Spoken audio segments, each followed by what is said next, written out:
My husband fell gravely ill after saving our son from drowning. On his deathbed, he lamented a life of poverty, wishing only to be buried with gold and silver. I spent half our fortune on his funeral. Yet before the seventh day had passed, his grave was desecrated, his body stolen, leaving only an empty tomb. Rumors swirled that I couldn't bear his former lover's presence, so I poisoned him and destroyed his body. Our son, unable to face the woman who killed his father, journeyed alone to the northern frontier to transport goods. Bandits ambushed him midway, leaving his body mangled beyond recognition. Consumed by grief, I languished in bed, coughing up blood until my death came within a month. Only after death did I learn my husband, the son-in-law, had faked his death to escape. He took half my fortune and reunited with his family in the capital, where his son had passed the imperial examinations. Both my son and I had been manipulated by his second-place scholar son. Meeting untimely ends. When I opened my eyes again, I had returned to the moment Qi Jing faked his death to escape. This time, if he wants to die, I'll make sure he dies completely. If he wants his family reunited, I'll ensure they meet in the underworld all together. Every last one of them. I was reborn on the eve of my husband's funeral, the night before his fake death. Let Mother rest well. Tonight, I alone will keep vigil. Father died because of me. Even if I kneel until my legs break, it is my due punishment. Before me stood 12-year-old Rongzhan, clad in mourning robes, his eyes swollen red, even bathed in the faint yellow candlelight. The youthful vigor of his fine clothes and spirited horse could not be obscured.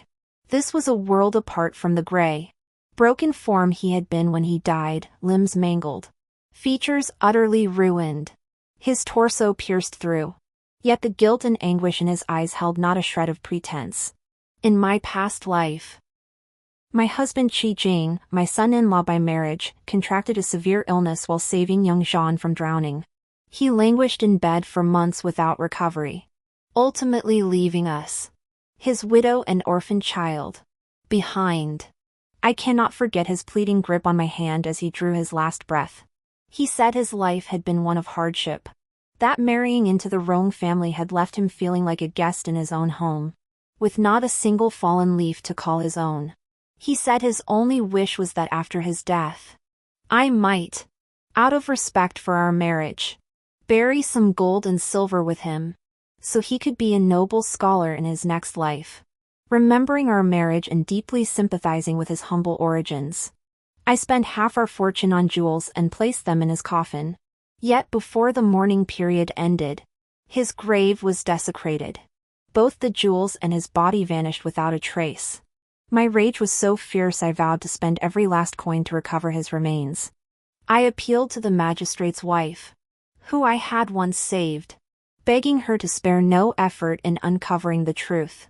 Yet the very next day after the jade pillow from Qi Jing's coffin was found by the authorities, rumors began spreading through the streets. They claimed he had a betrothed back in his village before marrying me. That I, infatuated with him, had schemed with my father to seize him as a son-in-law, forcibly tearing apart a pair of star-crossed lovers.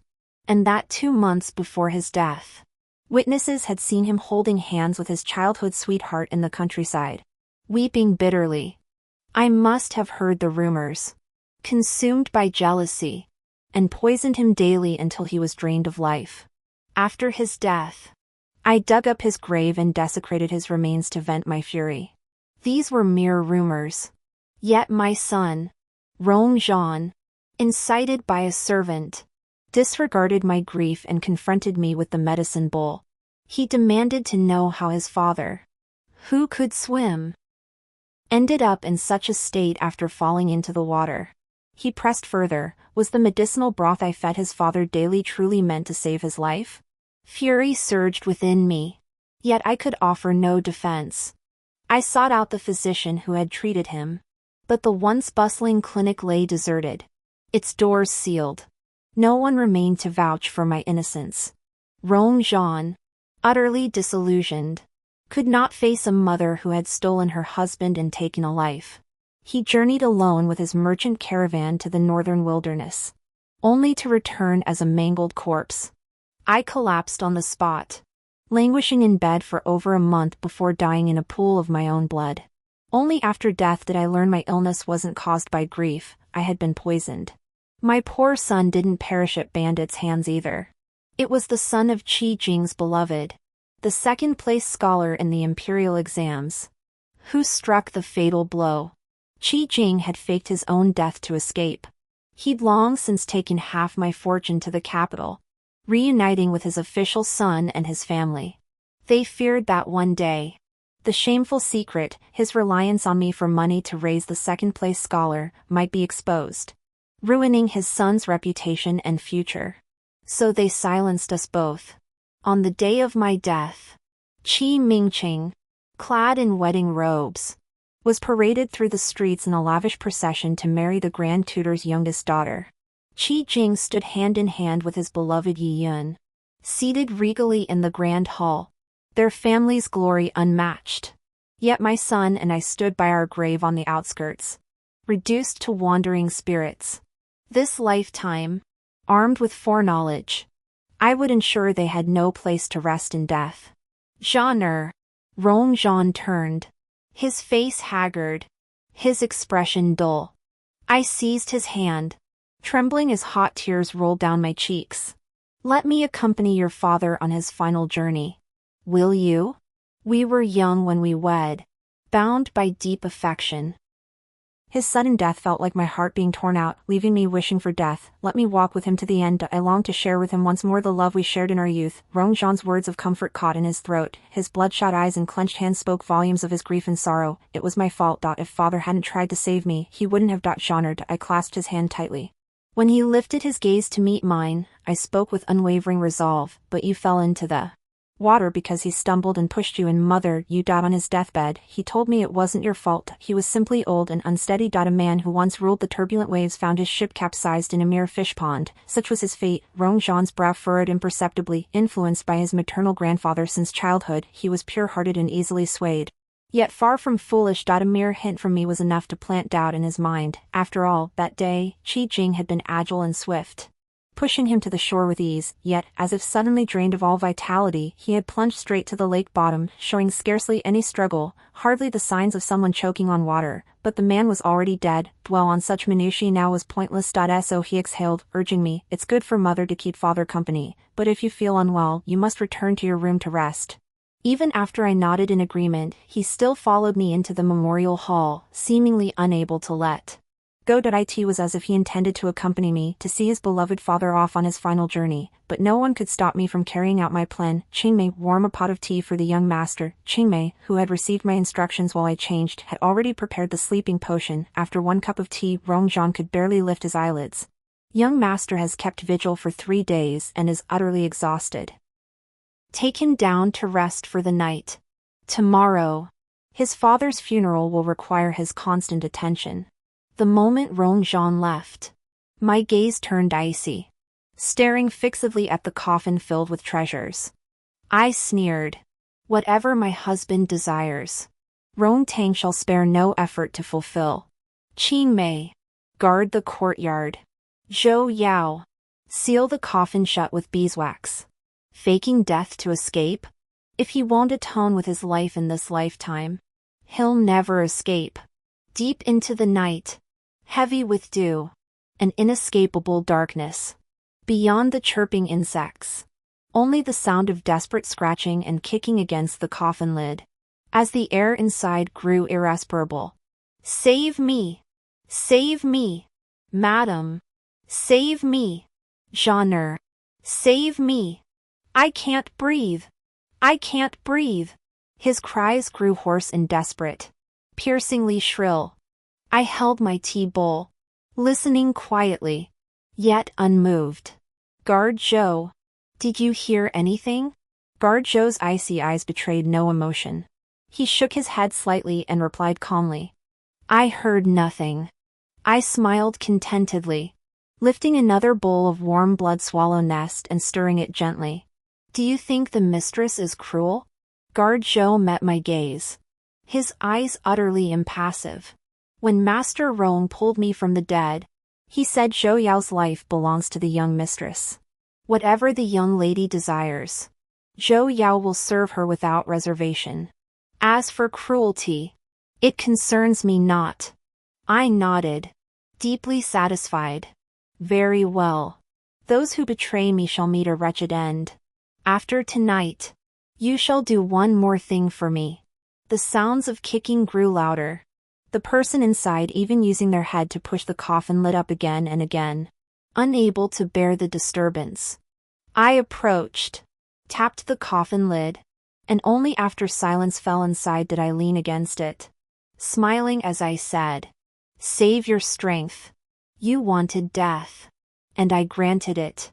You shouldn't have been so ungrateful, reneging on your vow and now begging for life." The person inside seemed to understand, gasping for breath as they pleaded desperately, "Madam, do not listen to slander. I merely fainted, I was not feigning death. Release me at once."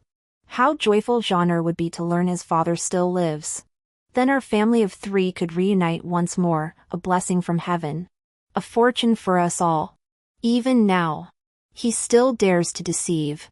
When father found him by the roadside, he praised his honesty and kindness, treating him with complete trust and no guard.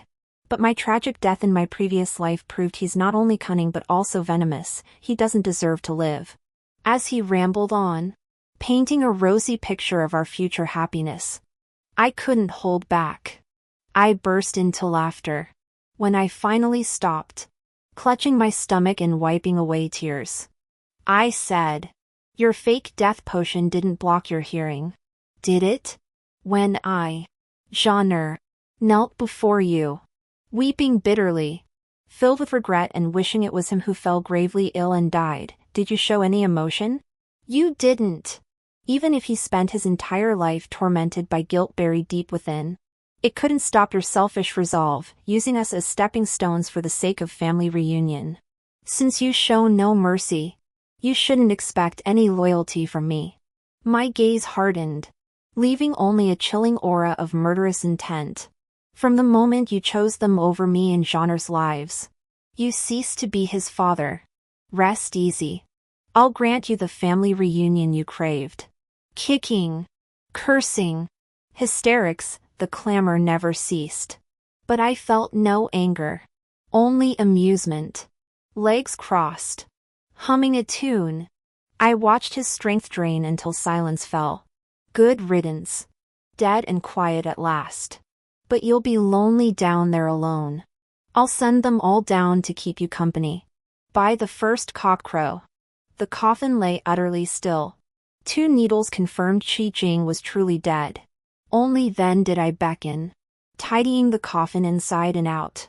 Then, my face smeared with plaster and worn with exhaustion, I oversaw the funeral procession.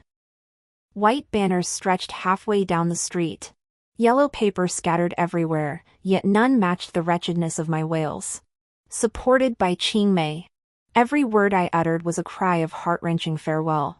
We met in our youth, both poor. A drought left our fields barren. Hunger and cold gripped us. You collapsed unconscious by the roadside. My father, kind-hearted, fed you, gave you cotton clothes, silver coins, and sent you home. Yet you, grateful and virtuous, turned back midway, vowing to serve my family as ox or horse to repay that kindness. You chose to become a son-in-law, both to repay the debt and out of deep admiration. I cherished your steadfast goodness and valued your gratitude, willing to bind our lives together, hand in hand for the rest of our days. After our marriage, we had a son. We lived in harmony, never wanting for food or clothing, our days filled with joy and contentment. Yet misfortune struck from the heavens, severing my limbs, piercing my heart and lungs, taking half my life away. My husband, why? How could you be so heartless? Abandoning me? Half the street wept at the sound. They lamented for the Rong family, merchants who did good deeds everywhere, yet reaped no good fruit. Only my son, Rong Zhan, stood pale and dazed. After all, his father had once told him while holding him close, how he saved his mother's life, and how she cherished his gentle, scholarly nature, choosing to keep him in the household. Yet deep down, he yearned for his homeland. He spoke of the cloud chrysanthemums blooming most beautifully there, that delicate pale pink hue becoming his lifelong obsession. Rong Zhan had always resented my domineering ways as his mother.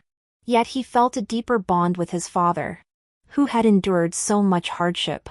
It turned out he had lied. It was he who had been saved. And it was he who, having gained an advantage, still felt dissatisfied. Rong Zhan came to my side, holding me tightly, his heart filled with remorse. Mother, mourn your grief.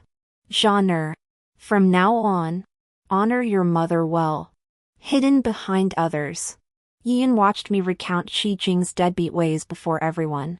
Her face flushed with fury, her eyes venomous, as if she wanted to tear my mouth apart.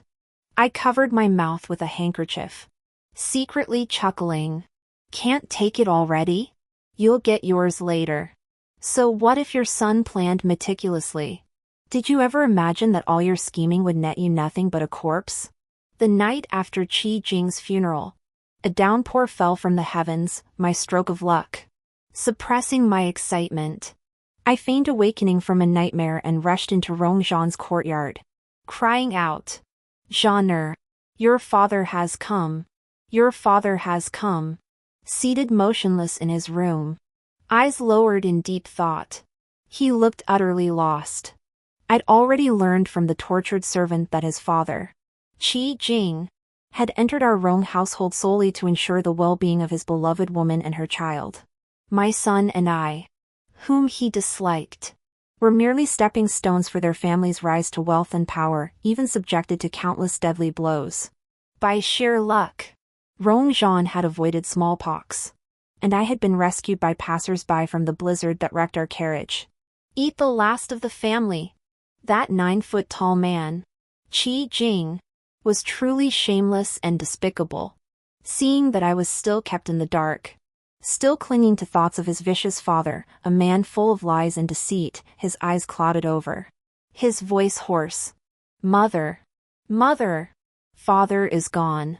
It doesn't matter. Zhan is here. Zhan will not allow anyone to bully mother.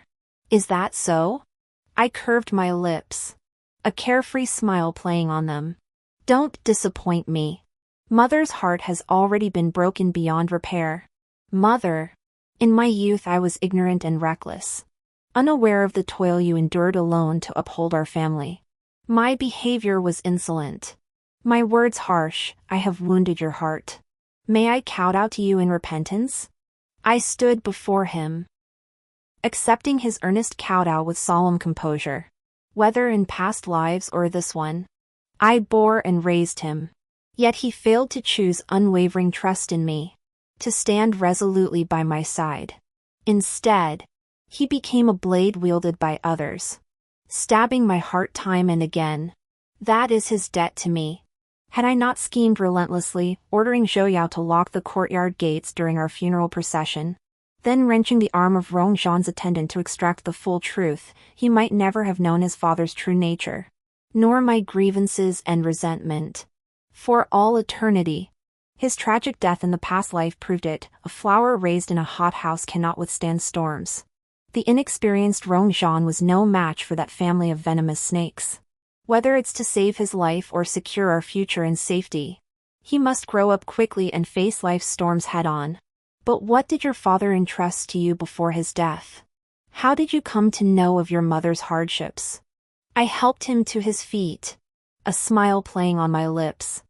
I saw the bitterness in his eyes, the inexpressible grievance etched upon his face. Because of the scheming behind his back by the servant his father had bought, he blamed me for overstepping my bounds, for hindering Qi Jing's freedom, and for imposing too many restrictions upon him. Yet now, Qi Jing uttered not a single word of resentment. Instead, he comforted Rongzhan, my manner is merely born of deep concern for them.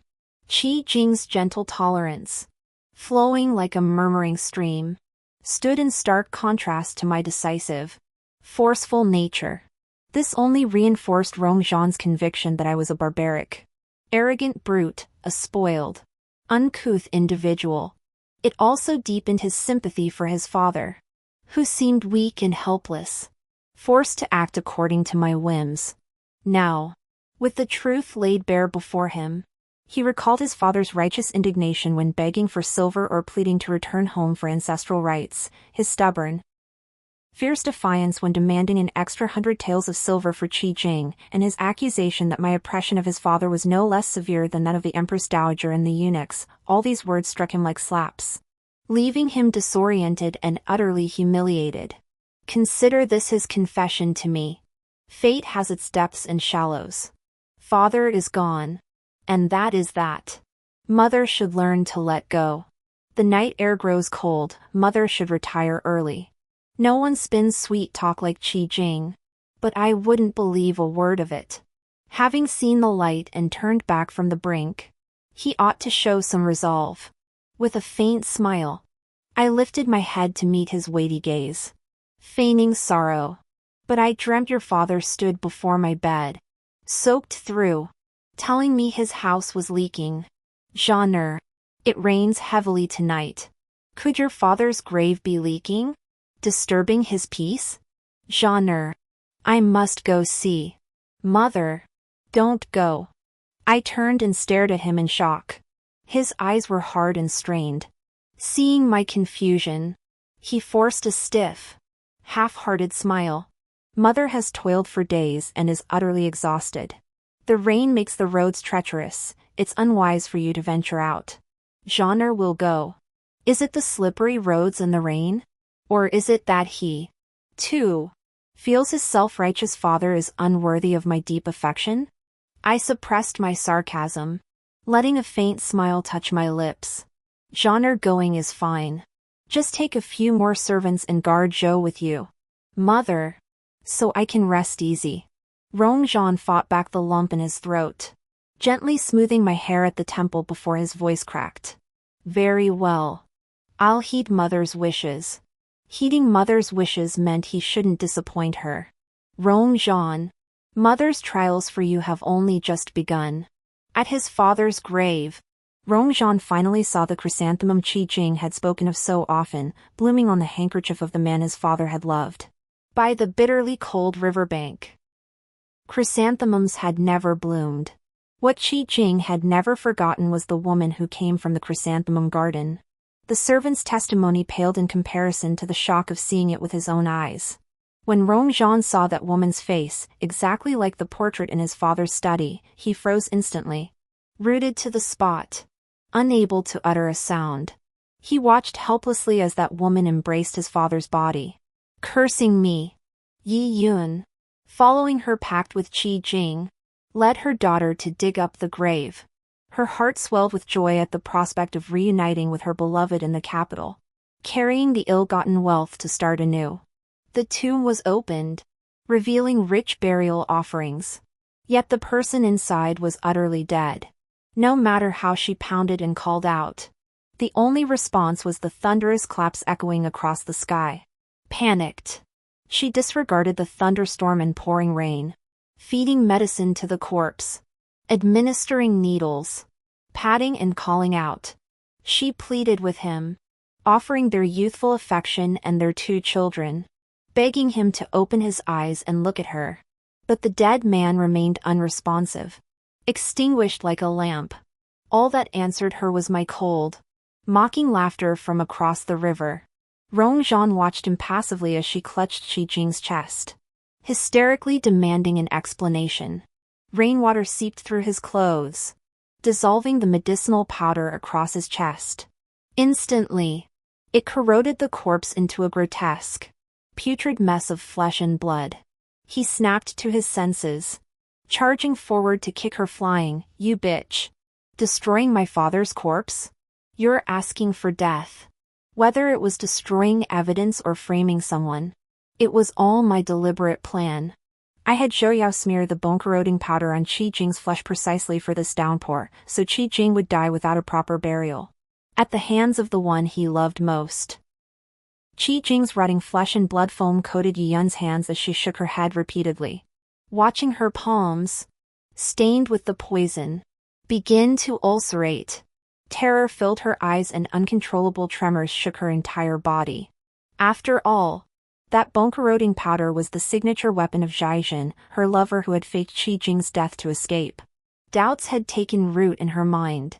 Yet she dared not speak out, fearing that the more she said, the more she would expose. Even Qi Jing's death, that man's schemes, and her son's true origins would all be laid bare. For her son's future, for that man's life, she dared not speak. A pair of lovers, fused in flesh and blood, inseparable through life and death, had finally found their perfect union. But now, in plain sight, desecrating a corpse and stealing burial offerings, Yi Yun had no way out. The punishment for grave robbers in this dynasty was exceptionally severe. Minor offenses resulted in ear-cutting and exile, while major ones led to the execution of 9 generations of the offender's family. Yi Yun knew this well, as she cried out her innocence before the crowd. Rong Zhan, his hatred boiling over, struck her hard across the face several times, shattering her lies. Don't claim innocence. In this downpour, you, a delicate woman, showed no fear. How convenient you arrived at the burial mound, then happened upon my father's tomb, and coincidentally opened the grave to plunder the corpse and seize the treasures. Do you truly believe in so many coincidences? She had no rebuttal, only clutching her chest and weeping, until her daughter knelt before Rong Zhan, her voice soft and fragile. My mother was gravely ill and delirious, hence her improper conduct. But it truly had nothing to do with us. Yi Yun understood the implication and began to act mad, lashing herself, banging her head against stones, feigning insanity. Rong Zhan remained unmoved, even bending down with a cold smile.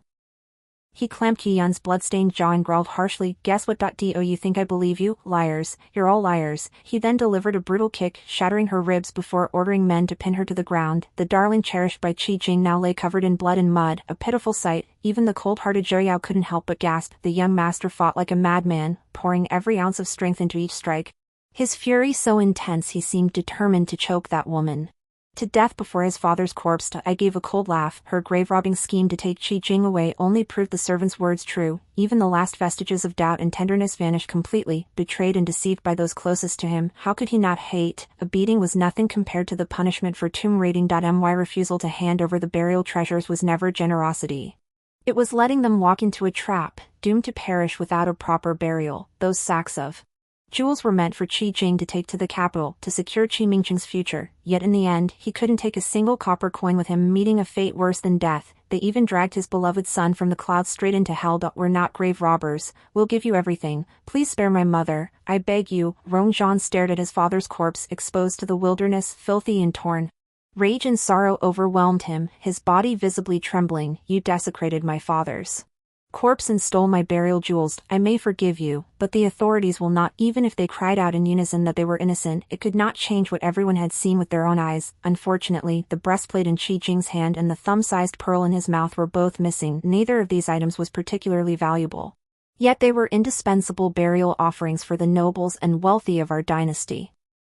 Rong Zhan seethed with rage, wishing he could drag Qi Mingqing, the man his father had pinned such hopes upon, down from his horse to vent his fury. Speak! Who else is involved? Why desecrate my father's corpse? And why take only those 2 items? To whom were you delivering them? Who ordered this? Speak! His eyes blazed crimson, like a ferocious beast. Yet the frail mother and daughter, even as blood spurted from their mouths, clung stubbornly to their claim of never having seen those 2 items. Rong Zhan sneered coldly, looking down on them. This coffin is filled with treasures. Any single item here is worth more than those two. You don't think my Rong family would be stingy over such trifles, do you? Only a shallow-minded fool like you couldn't tell the difference between good and bad, stealing without knowing which was more valuable. Yian had been beaten so badly she coughed up blood in great gulps, unable to utter a word of defense. But her daughter, like her mother, was delicate and fragile, a sight to make one's heart ache. Kneeling on the jagged stones, she bowed her head again and again, begging for mercy, even as blood streamed down her forehead. Rongzhan had no intention of paying her any mind, but the woman was exceptionally skilled at manipulating hearts. She pleaded, "Kind sir, I beg you to spare us. Had I a father or family to lean on, I would never have driven my mother to madness. My father always cherished me.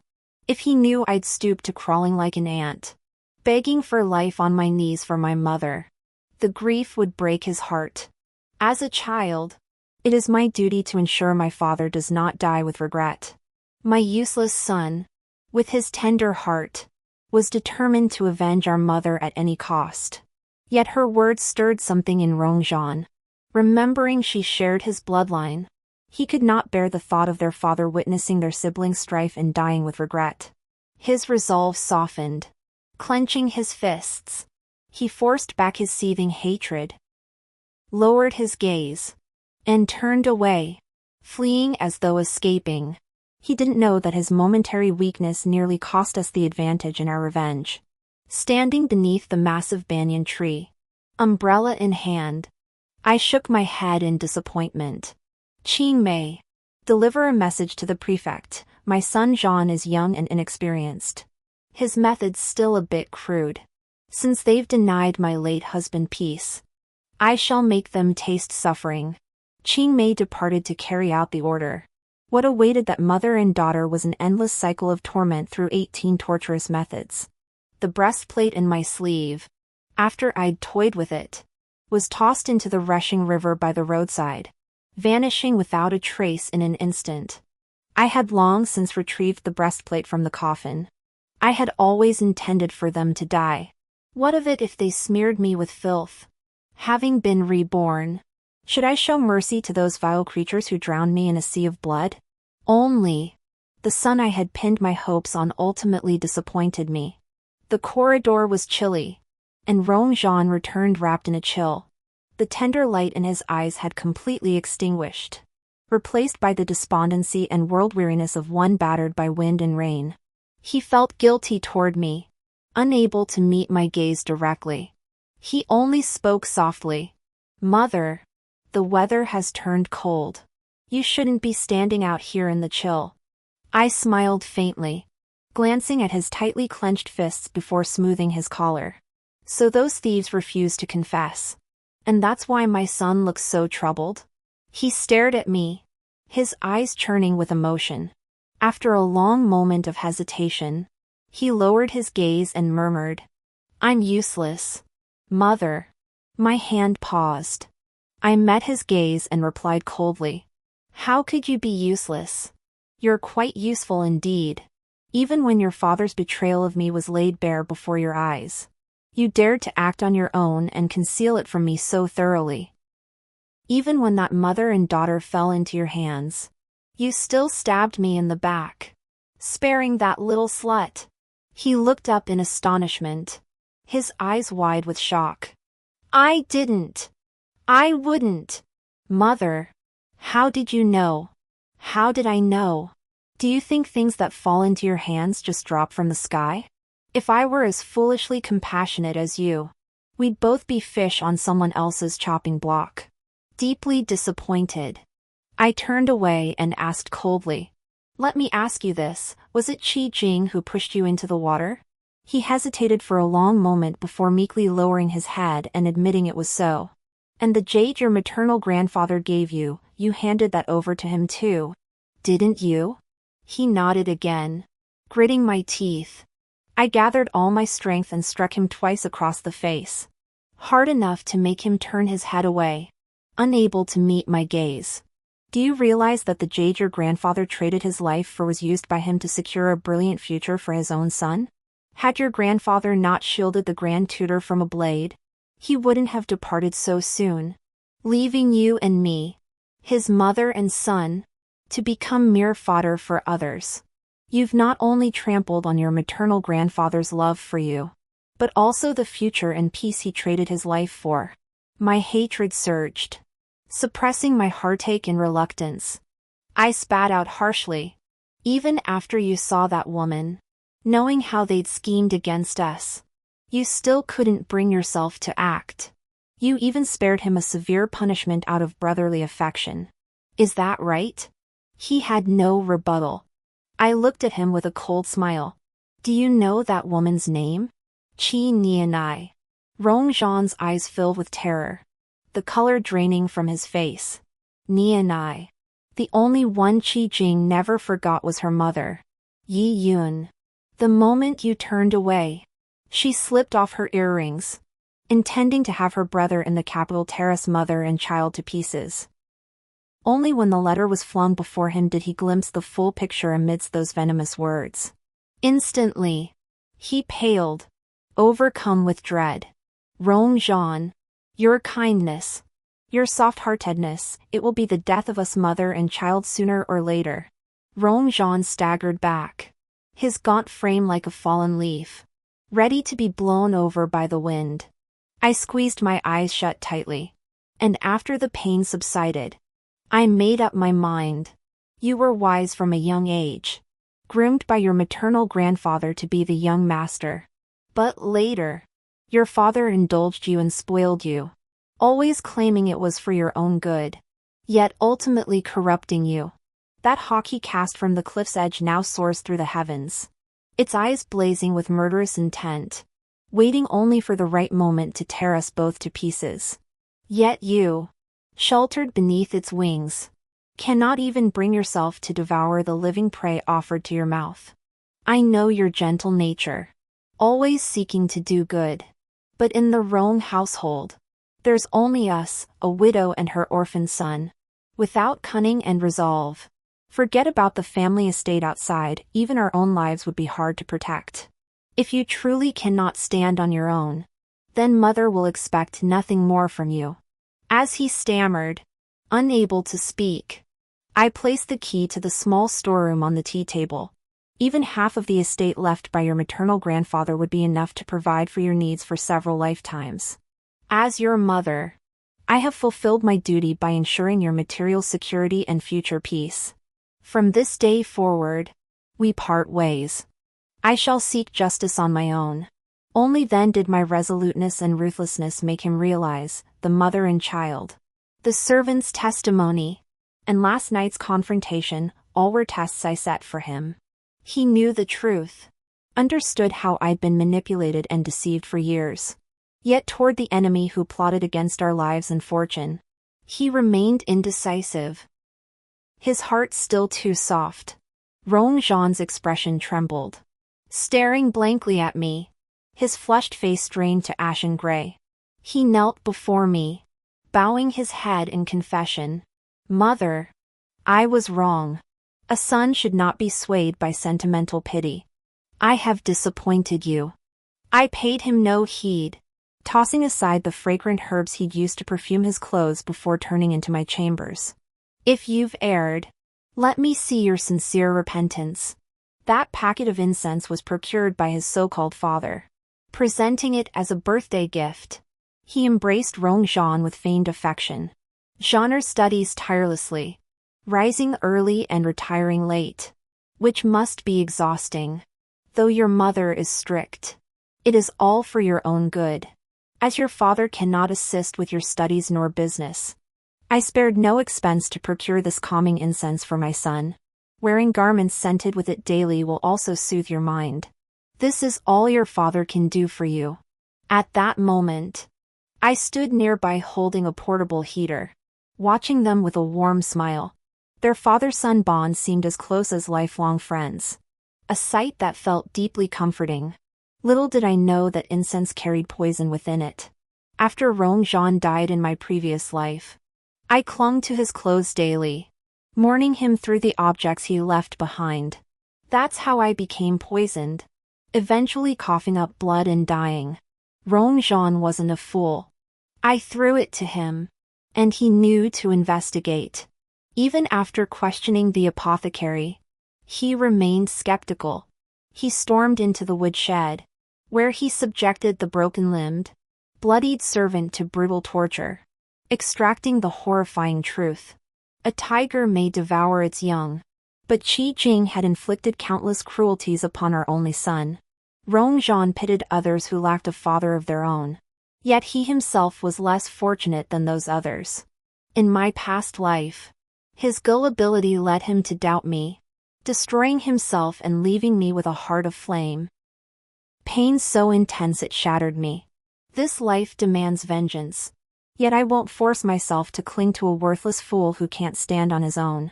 Holding my warm hand, I stood in the pitch-black night. Rongjean approached me, his resolve unshakable. He came to my back and knelt down with a thud. "Mother, I have erred. My foolishness in straying from you was truly laughable. I beg you to grant Genre another chance." I slowly turned to face him, studying his flushed, tear-filled eyes for a long moment. Only when I saw genuine remorse did I speak. "Do not blame your mother for being heartless. As a woman, my actions are too constrained. If your resolve is weak, wavering and indecisive, you will only ruin yourself sooner or later. In our past life, had he not been soft-hearted, had he heeded warnings and not insisted on rescuing that vulnerable woman used as bait from the bandits' lair, he wouldn't have ended up dismembered. Nor would Zhou Yao have lost his right hand. Nor would Qingmei have been pierced by a sword. Mother hopes you will be like your grandfather, a man of both compassion and resolve. You must uphold the Rong family legacy and bear the weight of our shattered lives. Above all, you must never become another soul fallen by the blade." Rongjean lifted his head with unyielding resolve. Under my steady gaze, he drew the Eastern Pearl, the very one his father had spoken of, from his sleeve. Holding it in his palm, his eyes darkened. "This son shall never disappoint you again, Mother." I finally exhaled, pinching the smooth pearl between my fingers. Holding it up to the moonlight, I murmured, "We must stay together, you and I. But this thing, it shouldn't be in your hands." Mother and son walked side by side to the prison, intent on meeting that cunning mother-daughter pair. Yi Yun was covered in blood, her festering palms causing a high fever. Her face was flushed crimson, her breath faint as a thread. Her daughter held her close, tending to her. Hidden behind my thick veiled hood, I nodded to Rongjean behind me. He curled his lips, shot a look of disgust at the mother and daughter on the floor, and coldly declared, "As prisoners, they should be interrogated separately. Keeping them together risks collusion." What then? The jailers who had accepted Rongjean's silver ingots knew full well the standing of my Rong family in Ningqing. Even the esteemed prefect treated me, a mere merchant's daughter, with courtesy. How could they dare to show me slight? With a wave of my hand, several guards rushed in. Ignoring the mother and daughter's desperate clutching and wails, they forcibly dragged Qinyi and I away. Once no one remained behind, I removed my hat in the poisonous glare of Yi Yun's eyes. Leaning down with a sinister smile, I gazed down at her disheveled state and asked, "Well, he's entirely yours now. Are you pleased? Did she truly love Qi Jing?" "Not necessarily. If she truly loved him, how could such things have happened?" Driven by her jealousy, she sought to possess him even without love, turning Qi Jing into a pawn for her and her son. Yin saw my calculation in my icy gaze, her expression shattered. She abandoned all feigned fragility and lunged at me with savage ferocity, but I delivered a cold kick straight to her chest. "My son broke your bones precisely to leave you powerless to strike back. Otherwise, did you think I met with you alone just to come crawling here to die?" She clutched her chest and abdomen as if her organs had shattered, the pain contorting her once radiant face into a grimace. "Bitch, you bitch, had I known this would happen, I should have bribed the midwife to drag you to death during childbirth." Crushing her injured hand, I reveled in her pain screams and curses, yet seized the moment to force the pearl from my palm into her mouth. "So greedy? I'll give you another gift," covering that mouth that kept spitting venom at me, forcing her to swallow the pearl whole. I finally spoke again. "It was you who had Qi Jing feed me the infertility potion after my delivery, wasn't it?" It was you who tricked me into praying at the temple, nearly killing me in that blizzard. Wasn't it? You wanted me dead, unburied, so you could seize my family's estate. Do you even deserve it? She struggled. She kicked. She cursed.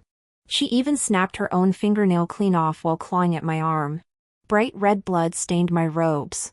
It reminded me of Rongzhan's broken body, drenched in filthy blood from my past life. Hatred surged, and my hands involuntarily reached for her pale, slender neck. My palms tightened. She thrashed like a dying fish, struggling harder and harder. Harder. Harder. Mother! I snapped back to reality, gazing at Rongzhan's worried expression. I slowly released my grip. Mother is tired. We should return. Glancing back at the woman collapsed on the ground, coughing violently. My entire body suddenly went limp.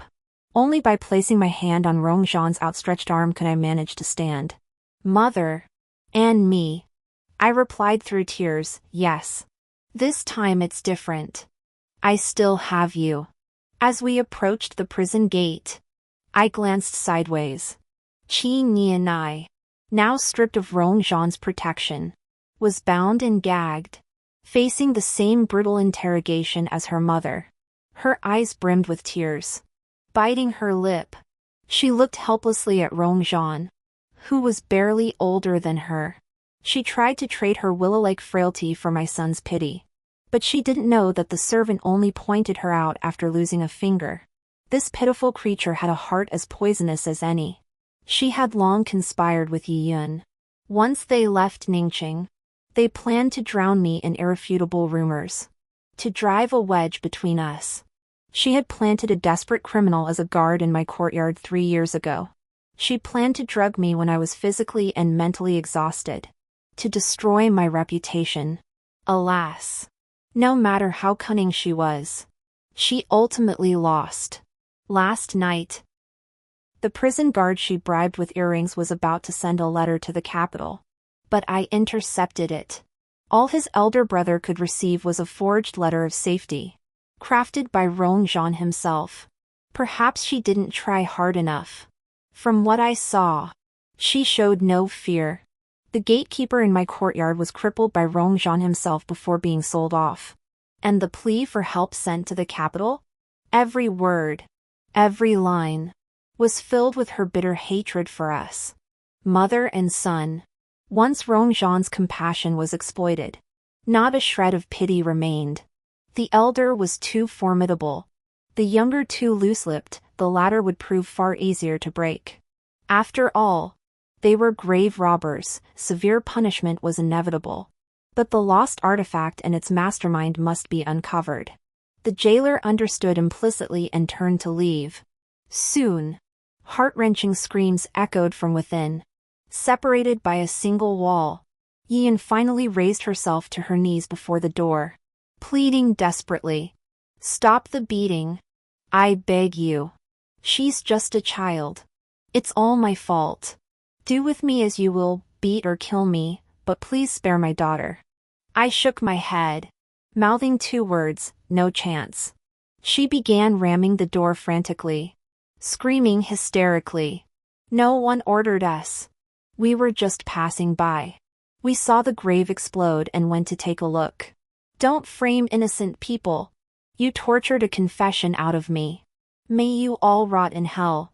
She believed that if she clung stubbornly to her innocence, waiting until her son, now a high official in the capital, received the news, she could clear her name and even turn the tables on me. That way, she could protect her children's pure lineage and make me fall flat on my face. But that news would never leave Ningqing. The louder she screamed, the more stubborn she became, the more torture her fragile daughter endured.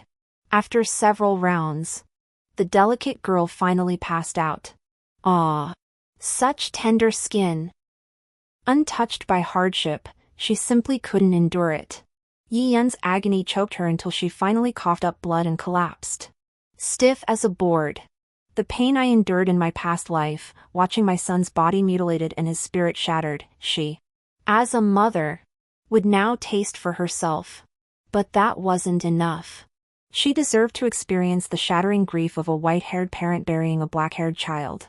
I sighed, putting on a show of kindness before the jailer. She still refuses to reveal who ordered her or why she desecrated my husband's remains, disturbing his peace in the afterlife. I feel utterly ashamed before my husband. How can I ever account for this? The jailer hurried over, offering eager assurances. She won't escape punishment for grave robbery. As for her motives, we'll spare no effort to uncover the truth for you, madam. I nodded. Rongjean hastily slipped silver ingots to him. Thank you for your efforts. Please accept this token of our gratitude. But the woman seemed to be burning with fever. I feared she might not survive long enough for us to get answers. Well then, have the prison physician examine her. What he found was shocking. The pearl from the dead man's mouth had been swallowed, a tactic commonly used by grave robbers. All claims of innocence, of mere passing by, of purity, none could stand against such stark, undeniable evidence. Sitting idly beneath a tree, I reviewed the ledgers with my son. The evidence is irrefutable. Ear-cutting and exile are unavoidable. Rongjean smiled as he draped a cloak over my shoulders and tucked a portable heater into my arms. The execution is in 3 days. The scene will be bloody. Mother, you must not witness it. I nodded. Rest and gather strength. We enter the capital soon. Genre. That is your true enemy. I deceived Rongjean.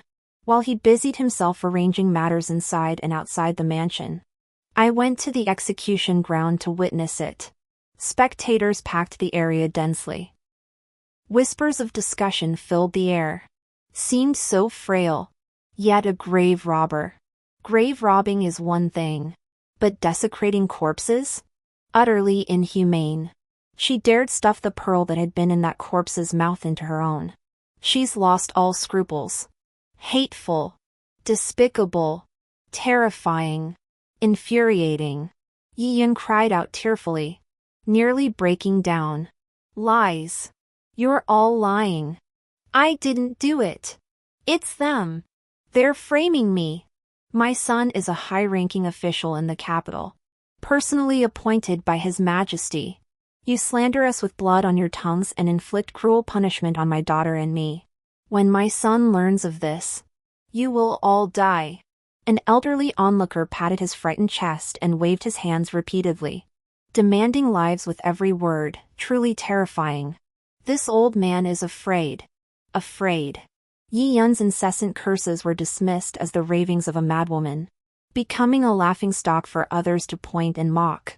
Her daughter curled into a ball, watching the executioner's blade advance step by step.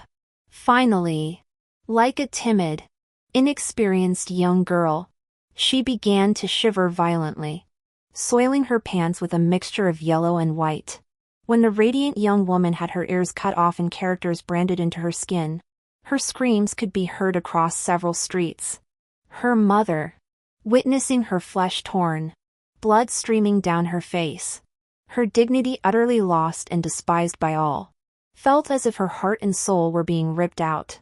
Pounding her chest, she cursed the heavens, resented the Rong family, and even Qijing and Kaimingcheng, all were consumed by her hatred.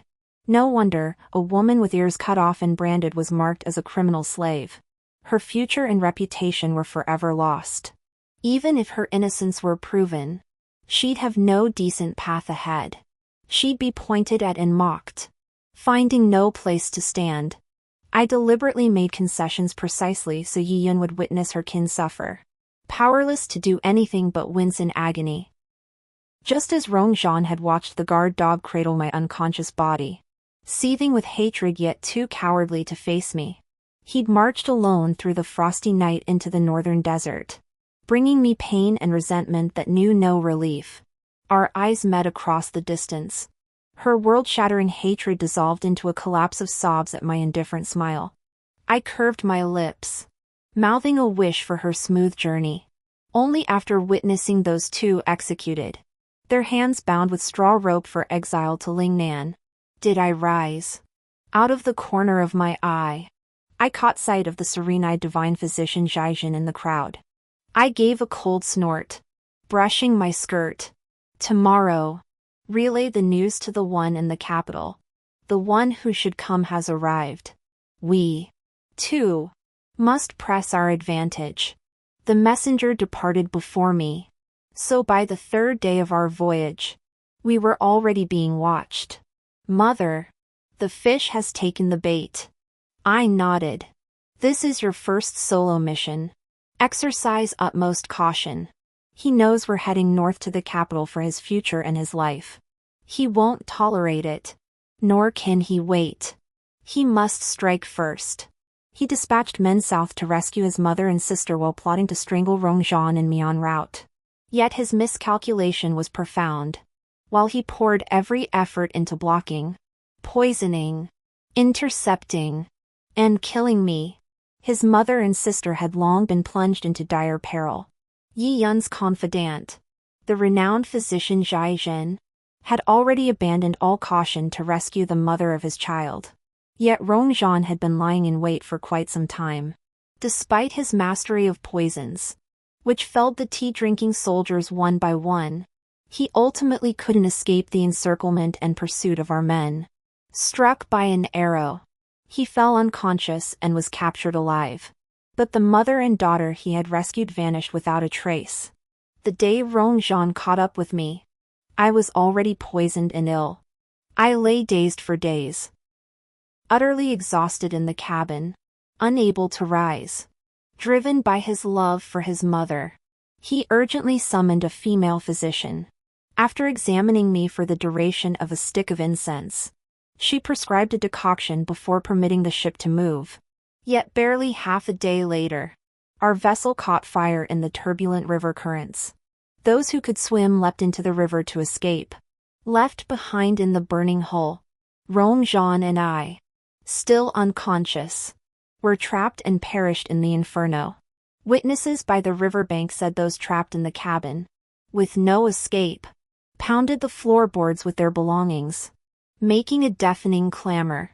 Struggling and screaming, they were burned alive, a truly wretched sight. Even their bones were swallowed by the river, becoming souls of the unjustly killed. Alas! The flames were too fierce, the currents too swift.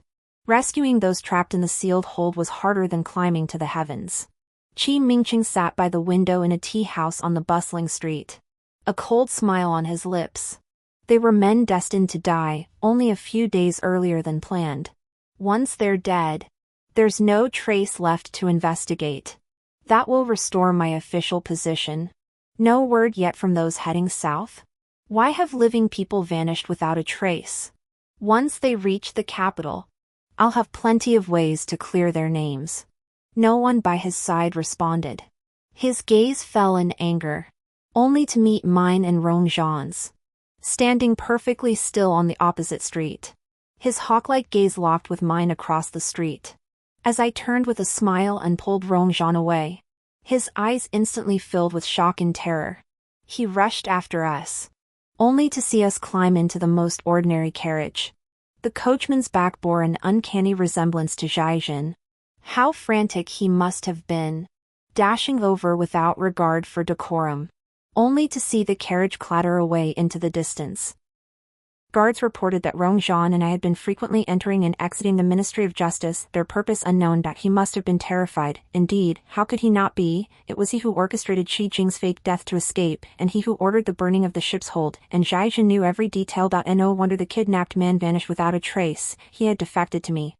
Such is the flimsy nature of monetary alliances. Whoever offers more can buy a piece of loyalty. He grew desperate. Mother. It's time to close the net. Don't underestimate him. He's merely young and inexperienced now. Give him 3 to 5 years to grow, and even we, mother and son, might not be his match. That night, in a small courtyard on the outskirts of the capital, an arsonist suddenly appeared. The moment the torch was thrown, he was apprehended on the spot by the Dali Temple officials lying in ambush. Rongzhan and I exchanged a glance, our smiles hidden beneath our eyes. The Dali Temple's interrogation. Methods were, of course, bizarre and brutal, each more vicious than the last, torturing men until death seemed preferable. Within 2 days, Qi Mingqing's plot to hire assassins was laid bare, under the emperor's nose. Murdering to silence witnesses was a capital offense, yet he had hidden himself in 3 different dens. Even with the entire Dali temple mobilized, they could not find his hiding place. That day, Grand Tutor Shen invited us into his residence with a hint of apology. His words were grand and noble, spoken with particular eloquence. Had this old man known Qi Mingqing to be such a petty villain, I would have reported him to his majesty without fail, demanding the harshest punishment. Rong Zhan bowed with clasped fists, his reply measured. The Grand Tutor was merely deceived. Ignorance is no excuse. Your Excellency overstates the matter. I watched with a smile, yet my eyes were as cold as ice. For the day before Yi Yun and her daughter were executed, I had sent a message to the capital, every word sincere. I truthfully recounted the tomb-raiding deeds of Qi Mingqing's mother and sister, and casually mentioned that the token from my residence and a fine inkstone had both been stolen by a servant. If anyone were to use that token to demand favors, they could never be trusted. Yet I received no reply. Then I understood, even a life-saving debt pales before the dazzling future of a young scholar destined for the top ranks of the imperial examinations. The Grand Tutor's household had already betrothed his youngest daughter to him.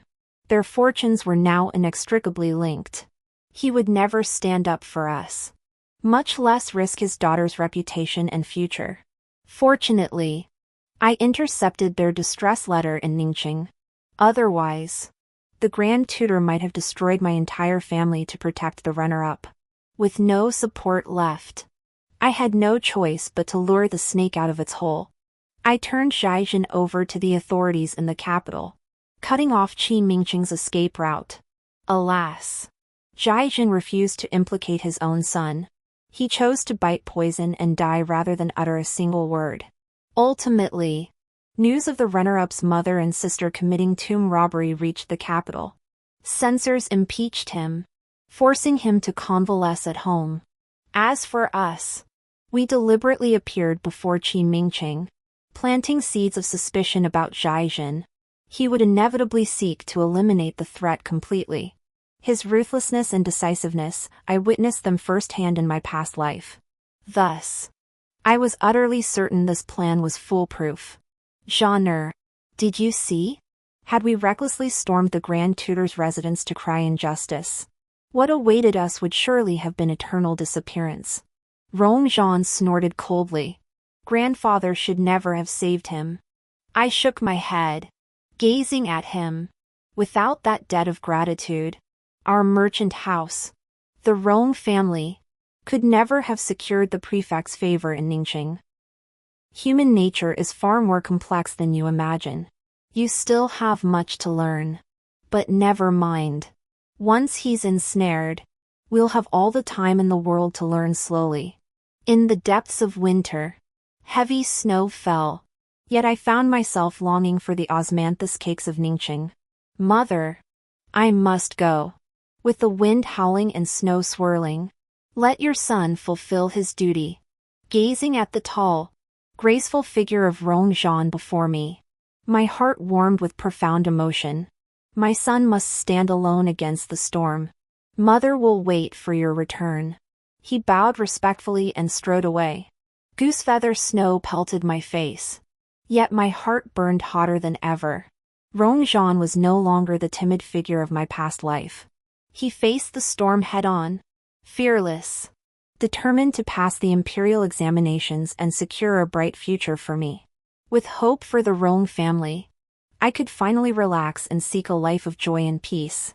Yet half an hour later, a servant scrambled in, breathless, to tell me Rong Zhan had been seized by Qi Mingqing and taken away, his whereabouts unknown. My palms clenched tight. I turned and rushed to the Supreme Court of Justice, pleading for their aid. Snow fell thick and roads were slippery. Clutching a portable heater, I stood by the window, watching snow drift onto crimson plum blossoms, and saw my son stride toward me. Mother, your son has returned. My clenched hands suddenly relaxed, and I realized my back had long since become soaked through. He carried the crisp chill of pine tips, his gaze fixed directly on me. Mother, do you know how it went? seeing the excitement in his eyes and the smile spreading across his lips. I knew he must have vented his anger. How did it go? He used his father's poison needles to cripple his hands and feet. Now he's locked up in the Ministry of Justice's dungeon. The venomous snake is gone. Good riddance. Long time no see. Qijing's fine son. He turned abruptly, his once dashing bearing utterly shattered. Now disheveled and filthy in prison garb, he was indistinguishable from a beggar. Especially his limbs, poisoned beyond repair, had shriveled to withered stumps. Bones protruded beneath skin, their shapes starkly visible. Who would have thought it would be you two, mother and son, coming to see me? Not surprising, though. Kicking a man when he's down, if I were you. I wouldn't just visit. I'd grease the palms of officials and see you properly looked after. I raised an eyebrow, replying coolly, like how I looked after your mother and sister. His breath caught, and he glared at me viciously. Pity those gangrenous limbs, they're only good for completing a corpse. Are you still wondering where Zhaijin hid the people he abducted? Do you still seethe with hatred over his betrayal and treachery? His brow furrowed, his expression grim. Rongzhan stepped forward, his voice icy. You enjoyed the spectacle of that cabin fire that day. But what if I told you the people in that cabin were your mother and sister? Would you still find it so entertaining? Qi Mingqing's composure shattered instantly, his eyes and brows etched with rage and collapse. Bullshit! I won't believe your lies. You're just trying to break me. To watch me crumble. They wouldn't. They. Amidst Rongzhan and my cold laughter, he finally understood. This entire scheme had been meticulously crafted for him from the very beginning. He had lost. Lost to me. And lost to Rongzhan's calculations. It was he who swapped the baby during the female physician's consultation. It was he who used himself as bait to lure Qi Mingqing out. In the end, you were too young and too impatient. Without your mother's scheming, without your maternal uncle, oh, no, your father, without their support and opposition, you were like a caged beast, helpless and at their mercy. His eyes, deep as a frozen pond, were filled with shock. What are you saying? Rongzhan laughed aloud. I said your father impregnated your mother but refused to take responsibility, hiding away to become some wandering doctor. My father worked tirelessly for half his life, buying one and getting two. I also said your father reformed his ways, content to remain nameless and unrecognized, staying by your mother's side to ease her longing, even planning your future only to die because of you. Qi Mingqing shook violently, shaking his head repeatedly. Impossible. How could that be? If that were true, then What? Burning your mother and sister to death. Then burning your own father to death, is that what's breaking you? Breaking down is exactly what you should be doing. When I learned my father would scheme to take my life for the sake of you, his illegitimate bastard, I broke down just like this. Had my mother not warned me that murdering a capital official would bring trouble, you should have gone to hell with Qijing the day he died. Do you think I'm so stupid I didn't know you'd been stalking me for days? Choosing a snowy day was just so Zhou Yao could follow our will tracks. The execution delayed until next autumn was secured for you by the Grand Tutor. Living out your days counting down the time. With your broken body and the regret of slaughtering your own family, that must be agonizing. He claimed his life was one of hardship. That even as a son-in-law in the Rong household he lived like a guest in someone else's home, with not a single fallen leaf to call his own. Was it you? Did you deliberately humiliate me? Torment me? Make my life worse than death? Impossible. How could I have lost to you?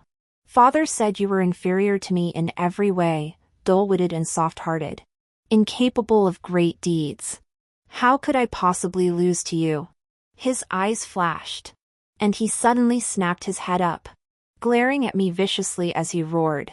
You bitch! You orchestrated this! You wanted to harm my mother. It was you, wasn't it? He looked as if he'd finally understood everything. Screaming at me. I'll kill you. What about the poison I gave you? Why didn't it kill you? You bitch. You filthy bitch. No matter how furiously he raged, I remained unmoved. For my son, once scorned by Qi Jing, had ultimately become something beyond his wildest expectations. Genre. The skies have cleared. You should set your sights on the future. Head to Bailu Academy to study for the imperial examinations. Such filthy things, never look at them again. With a smile, I turned away. Treading through frost and snow, I strode forward with my son toward a bright future. 3 years later, Rongzhan topped the imperial examinations, becoming the youngest Shuangyuan in a century of great Yu. Standing beneath a blossoming peach tree, radiating noble poise and calm, he offered a faint smile. Mother, your son will not disappoint you. The end.